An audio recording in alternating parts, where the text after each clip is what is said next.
Hello students, मैं राजेश कसेरा उत्कर्ष academy Ratlam में आपको बहुत बहुत स्वागत करता हूँ। जैसा कि हमने कल चुनाव संबंधी प्रश्न किए थे प्रतिशत के, जो टाइप 14 के अंतर्गत आते हैं। आज हम टाइप 15 के अंदर परीक्षा संबंधी प्रश्नोत्तर करेंगे, जो एग्ज़ाम्स में काफ़ी पूछे जाते हैं, प्रतियोगी परीक्षा में काफ़ी मात्रा में पूछे जाते हैं। देखिए आप स्क्रीन पर आपका क्वेश्चन है, सैनिक को एक परीक्षा में उत्तीर्ण होने के लिए 36% अंक प्राप्त करना थे। उसने 24% अंक प्राप्त किए तथा 9 अंकों से अनुत्तीर्ण रहा, तो पूर्णांक ज्ञात करो। अब देखिए, पास होने का प्रतिशत क्या है? पास होने के लिए प्रतिशत है 36%। अब उसने कितना प्राप्त कर लिया? 24% उसने प्राप्त कर लिया। उसने कितना प्राप्त नहीं किया? तो भैया 12% उसने प्राप्त नहीं किया। अगर ये 12% मिल जाता तो वो पास हो जाता। यानी कि अब आप देखिएगा, 24% अंक प्राप्त किया था, 9 अंकों से अनुत्तीर्ण रहा। यानी कि उसमें परसेंटेज में कितने नहीं प्राप्त किए? 12%। अच्छा, अंकों में कितने प्राप्त नहीं किए? तो 9 अंक प्राप्त नहीं किए। ठीक है, यानी कि यहाँ से देखा जाए तो आपको पता लग जाता है कि 9 अंक किसके बराबर? 12% के। आपको फाइंड आउट क्या करना है? पूर्णांक। तो माना पूर्णांक बराबर, ठीक है, हमेशा आप एक चीज़ ध्यान रखना, पूर्णांक बराबर क्या होता है? 100%। जैसे माना पूर्णांक बराबर क्या होते हैं? हमेशा 100%। आप सभी एग्ज़ाम देते हैं तो वो एग्ज़ाम 100% की ही होती है। ठीक है, तो इनटू हमने क्या करा? 100%। तो माना, ठीक है, पूर्णांक, ठीक है, बराबर। अब देखिए, 3 तिया 9, 3 चौक 12, 4 दूनी 8, 4 पंच 20, 25 तिया कितना हो गया? 75। तो आपका 100% कितना आया? 75 आया। क्लियर है ना? आप इसका स्क्रीनशॉट ले लीजिएगा। ठीक है, और अगर इसके बाद भी कहीं किसी को क्वेश्चन समझने में कोई प्रॉब्लम आती है तो आप मुझे कमेंट्स कर दीजिएगा, या मुझे व्हाट्सअप भी कर सकते हैं। मेरा व्हाट्सअप नंबर स्क्रीन पे आप आ ही जाता है, 7987092347। आप मुझे व्हाट्सअप भी कर सकते हैं। ठीक है, नेक्स्ट क्वेश्चन स्क्रीन पे है, देखिएगा। एक परीक्षा में एक छात्र ने 30% अंक लिए तथा वह 45 अंकों से अनुत्तीर्ण हो गया। दूसरे छात्र ने 42% अंक लिए, जो उत्तीर्ण होने के लिए आवश्यक न्यूनतम अंकों से 45 अंक अधिक है। तो पूर्णांक तथा उत्तीर्ण होने के लिए न्यूनतम अंक ज्ञात कीजिए। बिल्कुल ध्यान से देखिएगा, मैं बता रहा हूँ। एक परीक्षा में छात्र ने कितने प्राप्त किए? 30% अंक। तो ये छात्र ने 30% अंक प्राप्त किया, यानी कि 30/100, यानी कि 100 में से 30% को ऐसे लिखते हैं हम, या साइन से भी लिखते हैं। ठीक है, पर हम इस सवाल के लिए ऐसे लिखेंगे। एक परीक्षा में छात्र ने 30% अंक लिए तथा वह 45 अंक से अनुत्तीर्ण हो। अब देखो, 30% तो उसने अंक प्राप्त कर लिए, 45 अंक से वो फेल हुआ। अगर मैं इसको 45 अंक दे देता हूँ तो ये पास हो जाएगा। देखिएगा आप स्टूडेंट्स, बिल्कुल ध्यान से, 30% अंक उसको प्राप्त हो गए तो कोई बात नहीं, 45 अंक से वो फेल हो गया तो उसको 45 दे दिए तो वो पास हो गया। अब देखिएगा आगे, दूसरा छात्र, देखो परीक्षा तो एक ही परीक्षा में 2 छात्र बैठे। दूसरे छात्र ने क्या किया? 42% अंक प्राप्त किए। क्वेश्चन में क्लियर बोल रहा है कि दूसरे छात्र ने 42% अंक लिए, जो उत्तीर्ण होने के लिए आवश्यक न्यूनतम अंक, तो 45 अंक अधिक है। इसने 42% अंक प्राप्त किए, लेकिन उत्तीर्ण होने से भी 45 ज़्यादा है, लेके आ गया। अगर मान लो इन दोनों में मैं कंपेरिजन करूँ तो अगर मैं इसमें से 45 घटा दूँ तब पर भी ये पास। देखो, आप किसी के पास कोई मार्किंग ज़्यादा नहीं है, 30% लाया था, 45 कम लाया था तो दे दिए, 42% लाया, 45 ज़्यादा लाया था तो घटा दिए। अब ये दोनों पास। ठीक है ना? अब उसने क्या बोला है?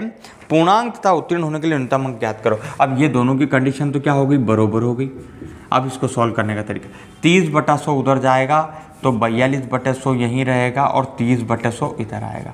45 इधर आएगा तो 45 यहाँ तो प्लस का, इधर भी आके माइनस का 45 इधर प्लस हो जाएगा। बिल्कुल ध्यान से देखिए, 30/100 उधर गया तो माइनस का 45 इधर आया प्लस का, तो ये हो गया भैया 90 बराबर।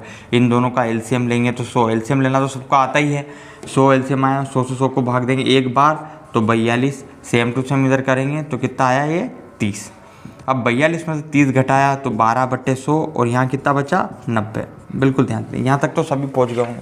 ठीक है, अब आप देखिएगा, ये 90 तो यहीं रहेगा, 100 इधर आएगा और 12 बट्टे में आ जाएगा, इधर बचेगा क्वेश्चन मार्क, यानी ये कुल मिला के ये उलट गुणित हो जाएगा। ठीक है, तो आप देखिएगा 90 तो यहीं रहा गुणा, ठीक है, 100 इधर आया, ये बट्टे में 12, यहाँ क्या बचा? Question mark. बस 6 कम 6, 6 पंज 30, 6 दूनी 12, 2 पंज 10 0, 15 5 75, यानी कि 750 क्या हो गया आपका? पूर्णांक। ठीक है, उसने क्वेश्चन में आपसे पूछा था ना, पूर्णांक मतलब टोटल मार्क्स। ठीक है, पूर्णांक। तथा उत्तीर्ण होने के लिए न्यूनतम अंक, अब देखो उत्तीर्ण होने के लिए तो ये पास मतलब क्या है, उत्तीर्ण अंक ही है, बिल्कुल आप ध्यान से, पास मतलब क्या, उत्तीर्ण अंक। तो आप देखिएगा 750 आपका क्या आया है, 750 आपके पास पूर्णांक आया है, बिल्कुल। और उसने बोला उत्तीर्ण अंक, तो आप देखिए 750 का 30% निकाल के 45 जोड़ेंगे, या 750 का 42% निकाल के 45 घटाएंगे, एक ही आंसर आएगा कहीं पर भी। मैं किसी एक का निकाल के बता देता हूँ, जैसे आप एक काम कीजिए, इसमें कर लीजिए 750 का उत्तीर्ण, ये तो पूर्णांक हुआ, अब यहाँ पे अपन उत्तीर्णांक कर लेते हैं, उत्तीर्णांक बराबर 750 का 30% प्लस 45, 750 का 30% प्लस 45, देखिए 2 जीरो से 2 जीरो खत्म, तीनों पचे 15 के 5 हासिल है, तीनों 7 तो 21 और 22, 225 प्लस 45 कितना हो गया, 270, ठीक है, 270। सेम टू सेम इसी में भी होगा, 750 का आप 42% निकाल के 45 घटाओगे तब पर भी आपका 270 ही आंसर आएगा, ठीक है। आप स्क्रीनशॉट ले लीजिएगा कहीं कोई प्रॉब्लम हो तो, है ना।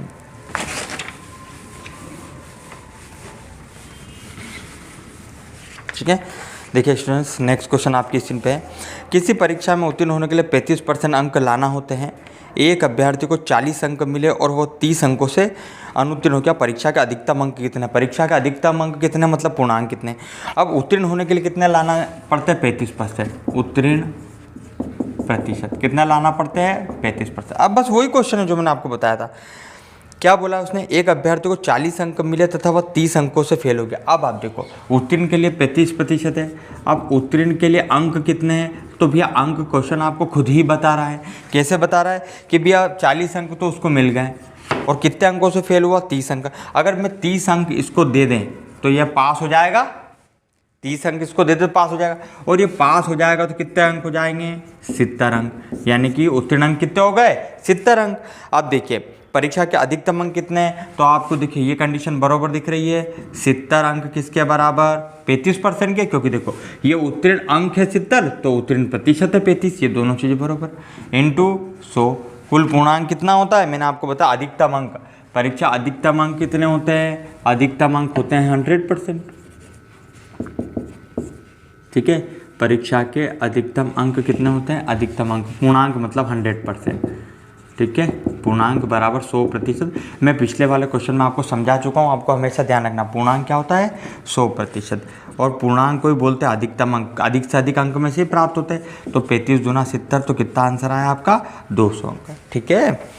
कोई ज़्यादा टफ नहीं है ये, आपको हर बार ये इस तरीके से इक्वेशन रिपीटेशन में ही रहती है, ठीक है, ज़्यादा कोई प्रॉब्लम नहीं। पूर्णांक हमेशा 100% ही होता है, बस ध्यान रखिएगा आप, ठीक है। देखिए नेक्स्ट क्वेश्चन, किसी परीक्षा के लिए उत्तीर्णांक 40% है, एक विद्यार्थी ने 185 अंक प्राप्त किए तथा वह 15 अंकों से अनुत्तीर्ण हो गया, परीक्षा के अधिकतम अंक, देखो सेम रिपीटेशन, उत्तीर्ण प्रतिशत वो की वही बात है, ठीक है। उत्तीर्ण प्रतिशत कितना, तो अब हो गया यहाँ 40, कितना विद्यार्थी ने कितना प्राप्त किया, 185 अंक प्राप्त किया, कितना प्राप्त नहीं किया, तो 15 अंकों से वो फेल हो गया, मतलब 15 अंक उसको नहीं मिले थे, हमने उसको 15 अंक दे दिए, तो उत्तीर्ण प्रतिशत 40 है, तो उत्तीर्ण अंक कितना, तो इन दोनों को हम जोड़ देंगे, तो 185 और 15 मिलाकर कितना हो गया, ये 200 अंक उत्तीर्ण हो गया, और उत्तीर्ण के लिए प्रतिशत कितना, 40। अब इसमें क्या बोला है आपको, ठीक है, आपको बोला गया परीक्षा का अधिकतम अंक कितने, वो की वही बात है, 200 किसके बराबर, 40 के, इंटू 100, तो 40 पंजे कितना हो गया, 200, तो कितना हो गया, 500, तो अधिकतम अंक कितने हो गए, 500, यानी कि पूर्णांक, अधिकतम अंक कितने हो गए, 500, यही आपका आंसर, ठीक है। देखिएगा बिल्कुल, ठीक है, रिपीटेशन हो रहे हैं क्वेश्चन, क्योंकि परीक्षा संबंधी प्रश्नोत्तर में एक एग्जाम है, 2 कैंडिडेट बैठे हैं, पूर्णांक और उत्तीर्णांक का ही मैटर रहता है उसमें, ज़्यादा और कोई टिपिकल वाला, लेकिन एग्जाम में आते जरूर हैं, ठीक है। अब आगे देखिएगा नेक्स्ट क्वेश्चन, एक परीक्षा में लड़कियों तथा लड़कों के लिए उत्तीर्ण प्रतिशत 35% तथा 40% है। एक लड़के ने 483 अंक प्राप्त किए तथा वह 117 अंकों से अनुत्तीर्ण रहा, लड़कियों के लिए न्यूनतम उत्तीर्ण अंक कितने। देखिए ये क्वेश्चन बहुत इंपॉर्टेंट है, क्यों, क्योंकि इसमें लड़कियों और लड़कों, तो लड़कियों का प्रतिशत दे रखा है, लड़कियों और लड़कों के लिए दोनों लिख लो। अब इनका जो प्रतिशत दे रखा वो दे रखा 35% और दे रखा है 40%, ये दोनों दे रखा। अब ये कौन सा प्रतिशत है, तो भैया ध्यान रखो ये उत्तीर्ण प्रतिशत है, ठीक है, ये भी उत्तीर्ण प्रतिशत है, लेकिन पहले लड़कियां हैं और बाद में लड़के हैं, इसका ध्यान रखना। लड़के ने 483 अंक प्राप्त किए, अब देखिए लड़के ने कितने प्राप्त किए, 483 अंक प्राप्त किए। ठीक है, बिल्कुल लड़के की बात कर रहे हैं बस, ठीक है, इन दोनों की बात कर रहे हैं। ये लड़के ने 483 अंक प्राप्त किए तथा 117 अंक से फेल हुआ। अब बताइए मैं इसको अगर 117 अंक दे दूं तो ये लड़का पास हो गया कि नहीं हो गया? उत्तीर्ण लड़कों का प्रतिशत, तो लड़कों के उत्तीर्ण अंक, उत्तीर्ण यहाँ पर ये अंक लिख दिया मैंने, यहाँ पे ये प्रतिशत का साइन लगा। ठीक है, अब देखिए ये मिलाकर कितने हो गए? 600 अंक। और ये यानी कि क्वेश्चन में 40% पर लड़का पास हो रहा है, 40% पर, तो ये तो उसमें दिया था। और ये वाला तो अपन ने बनाया है कि 483 अंक उसको मिले, 117 नहीं मिले थे, हमने दे दिए तो पास करवा दिया, तो हमने निकाल लिया कि उत्तीर्ण अंक कितने हैं, तो 600। ठीक है, तो लड़कियों के लिए न्यूनतम उत्तीर्ण अंक कितने हैं? तो देखिए पहले हम तो पूर्णांक निकालेंगे, 600 के बटे 40 इंटू 100 करके। ठीक है, माना पूर्णांक बराबर 100%। मैं आपको हर बार क्वेश्चन में बता चुका हूँ कि पूर्णांक बराबर कितना होता है? 100%। इसको आपको मायने में ध्यान रखना। अब इंटू 100 करेंगे तो पूर्णांक आएंगे हमारे पास। ठीक है, तो देखो 0 से 0 खत्म। अब ये 4 एकम 4 और 4 पंजे 20, यानी कितना आया पूर्णांक? 1500। यानी कि इनकी जो एग्ज़ाम थी वो कितने अंक की थी? 1500 की थी। ठीक है, अब आपको कुछ नहीं करना है, लड़कियों के लिए उत्तीर्ण अंक निकालना है तो आप निकाल लीजिए, प्रतिशत तो दे ही रखा है 1500 का 35%। लड़कियों के लिए उत्तीर्ण अंक पूछा है उसने, न्यूनतम उत्तीर्ण अंक बताओ। ठीक है ना? तो लड़कियों के लिए आपको उत्तीर्ण अंक उसने दे रखा है। ठीक है, हाँ बिल्कुल, लड़कियों के लिए, लड़कियों के उत्तीर्ण अंक बराबर 1500 का 35%। तो ये 15 से 45, 15 5 75, कितना है? 525। यही आपका आंसर। बिल्कुल एक बार और रिपीट कर देता हूँ। लड़कियों के लिए उत्तीर्ण प्रतिशत 35 है, लड़कों के लिए 40% है। लड़के ने 483 अंक प्राप्त करते, 117 नहीं करे थे तो 117 उसको दे दिए, तो ये पास हो गया। पास हो गया तो अंक 600 हो गए, परसेंटेज 40 पता था, 640 के बराबर इंटू 100 करा तो पूर्णांक आ गए, पूर्णांक आए 1500। तो फिर लड़कियों के लिए हमको बताना था उत्तीर्ण अंक कितने, तो 1500 का 35%, 525 आपका आंसर। बिल्कुल सिंपल वे में आंसर है, इसमें कोई ज़्यादा टिपिकल है ही नहीं इसमें मैटर। ठीक है,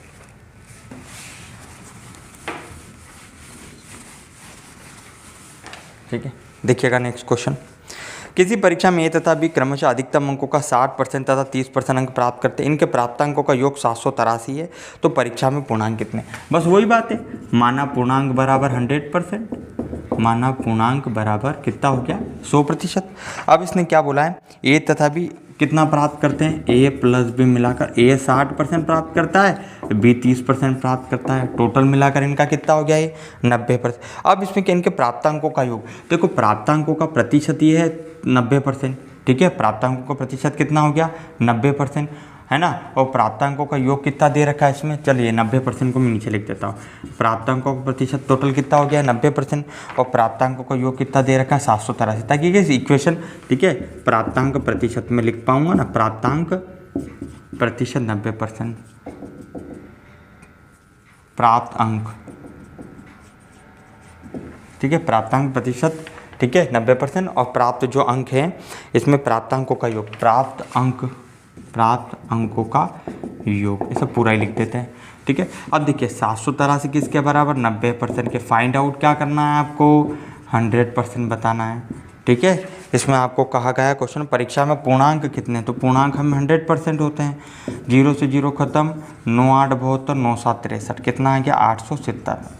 ठीक है, देखिएगा आपको 90 था और ये 100 था, तो ये 0 से, तो ये 0 खत्म हो गया और 9 से इसको काटा, 9 8 72, 9 7 87 और 10 बचा, तो 870 आपका बिल्कुल आंसर हो गया। ठीक है, जो आपको दे रखा क्वेश्चन में वो करना है आपको। क्या प्राप्तांकों का योग दे रखा था, इसलिए प्राप्तांकों के प्रतिशत का भी हमने योग किया है। ठीक है,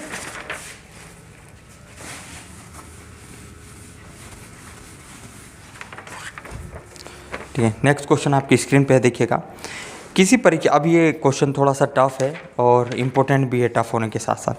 किसी परीक्षा में 5% अभ्यर्थी अयोग्य घोषित हुए तथा योग्य अभ्यर्थियों में से 85% परीक्षार्थी सामान्य वर्ग के थे। यदि 4275 योग्य अभ्यर्थी अन्य वर्गों से हों तो कुल कितने अभ्यर्थियों ने आवेदन किया? बिल्कुल ध्यान से देखिएगा क्वेश्चन।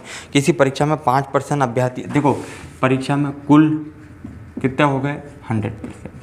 ठीक है, अब परीक्षा में 5% अभ्यर्थी अयोग्य घोषित हुए, 5% क्या हो गए? अयोग्य। ठीक है, तो 95% क्या हो गए? योग्य। ठीक है, आगे उसने बोला है योग्य अभ्यर्थियों में से 85 परीक्षार्थी सामान्य वर्ग। योग्य अभ्यर्थी, अब देखो ये योग्य, इसमें से 85% ये काई के सामान्य, तो योग्य में से ही 15% काई के अन्य वर्ग वाले, ये सामान्य वर्ग वाले। और आगे हमको क्या कहा है क्वेश्चन में, 4275 योग्य अभ्यर्थी अन्य वर्ग से। तो अन्य वर्ग के प्रतिशत देख लेते कितने, 2 जीरो हटा के मैं यहाँ पॉइंट लगा देता हूँ। 15 5 75 की 5 हासिल 7, 15 नंबर की 135 और 7 142, 2 के बाद पॉइंट लगा। अब 14.25% आए हैं अन्य वर्ग वाले, और अन्य वर्ग वालों की संख्या दे रखी है आपको 4275। तो ये इक्वेशन दोनों के बराबर, ठीक है ना। तो आपको तो कुल अब कितने अभ्यर्थियों ने ये निकालना है आपको, ठीक है। अब देखिए मैं ये वाली क्वेश्चन यहाँ करता हूँ क्योंकि कैलकुलेशन होगा इसलिए, ठीक है। तो आपको अंक हमेशा ऊपर लिखना है, बटे में आपको जो भी प्रतिशत आया वो लिखना है, इंटू 100, क्योंकि टोटल कितना होता है 100%, ठीक है। ठीक उसने बोला ना कितने अभ्यर्थियों ने आवेदन किया, आवेदन अभ्यर्थी ऐसा लिख लीजिए, ठीक है। तो 100% है ना आवेदन अभ्यर्थी, ठीक है। आवेदन अभ्यर्थी, ठीक है। 100 कर पॉइंट हटाया, 2 जीरो। अब देखिए 5 दूनी 10, 5 8 40 और ये 5 25, 5 दूनी 10 जीरो, ठीक है। अब यहाँ सॉल्व करेंगे, 5 25, 5 7 35, 5 चौक 20, 3 एकम 3, 3 नम 27, तो 3 एकम 3, 3 चौक 12, 3 दूना 6, 3 5 15 और डबल जीरो। अब 19 7 133, 19 5 95, डबल जीरो, ठीक है। 0 0 4 5 20, 4 7 28, तो 30,000 आपका आंसर आएगा, ठीक है। यहाँ तक तो मैं आपको बता चुका था, वो कैलकुलेशन था सिंपल, बाकी और कुछ नहीं, ठीक है ना। नेक्स्ट क्वेश्चन देखिएगा।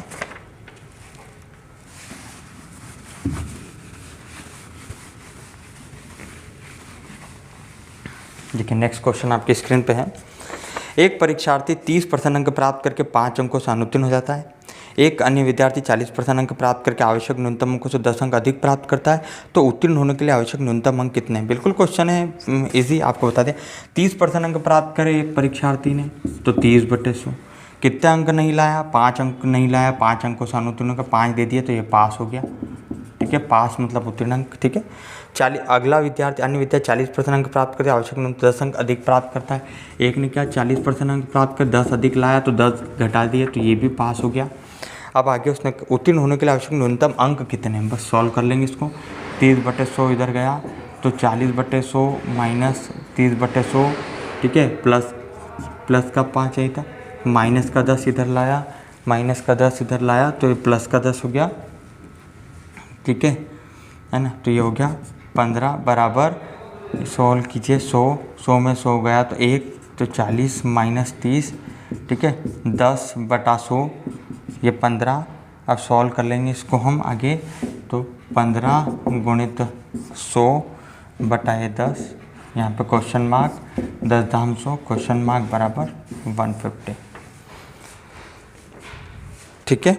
उत्तीर्ण होने के लिए आवश्यक न्यूनतम, अब देखिए ये हमारे पास 150 आया, ये क्या आया पूर्णांक आया, बिल्कुल ध्यान रखिएगा, ठीक है। हमने क्या 5 यहीं रखा, माइनस का 10 इधर आया, प्लस का 10 हो गया, बराबर 40/100 यहीं था, 30/100 उधर गया, तो ये माइनस का हो गया, ठीक है। अब हमने क्या करा 100 का इनका एलसीएम लिया, तो ये 100 से 100 को भाग दिया एक बार, 1 का 40 में गुणा किया 40, ये 30/100, इधर था 15 बराबर 10/100, ठीक है। तो 15 गुणित 100 के बटे 10, तो क्वेश्चन मार्क बराबर कितना है 150। अब आपको क्या निकालना है, उसने बोला है कि उत्तीर्ण होने के लिए आवश्यक न्यूनतम अंक कितने, तो पूर्णांक आपके पास कितना है 150। अब 150 का 30% निकाल के 5 जोड़ दिए, तो 15 या 45 प्लस 5 तब पर भी 50, और 150 का 40% यानी 15 चौक 60, 60 में से 10 घटाएंगे तब पर भी आपका आंसर 50, ठीक है। तो आप देख लीजिए 150 का 30% प्लस 5, 2 0 2 0 खत्म, 15 या 45 प्लस 5 बराबर कितना हो गया 85, आपका आंसर हो गया, ठीक है।